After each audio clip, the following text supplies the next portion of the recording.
Día 26 y día 28 nos tiene una conferencia que se llama International Conference of Marine Science. Aquí está una conferencia internacional que también hay lugar cada 2 años de Aruba. Las últimas 2 conferencias han estado en Colombia.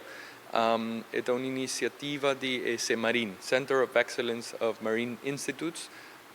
Entonces ahí también Instituto Internacional de Alemania, de Colombia, vienen juntos para comenzar con nos por el ramo de ciencia, 13 juntos expertos por ayuda en soluciones sostenibles. Entonces, es algo que queda muy importante para Aruba, nos tiene más rondinos, la más rondinos. Entonces, nos mira que es un value added para una conferencia en Aruba, es experto en todo ramo que tiene que con la más. Dus nos tienen civil engineers, nos tienen marine biologists, nos tienen lawyers, nos tienen toda sorte de gente que está trabajando arriba la más, eigenlijk. Entonces también juntos para mirar soluciones y el reto que nos tienen nos la más ronda del mundo.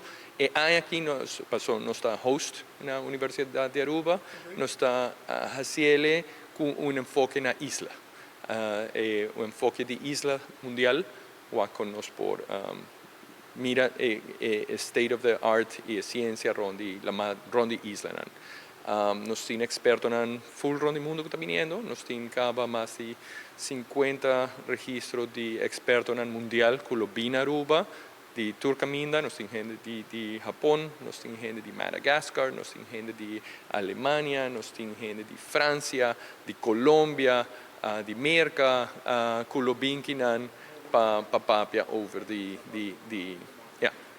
state of the art of science, con nos por ahí delante. Aquí nos está haciendo con hobby ilusión para traer una conferencia cina importante de nuestra región. Entonces, esta uninos no únicamente con Europa, con América, que nos siempre está unidos, pero también con América Latina. Entonces, hobby de participantes de Colombia también. Entonces, hobby trabaja en otra isla colombiana del Pacífico, pero también en San Andrés, que está algo más similar a las condiciones.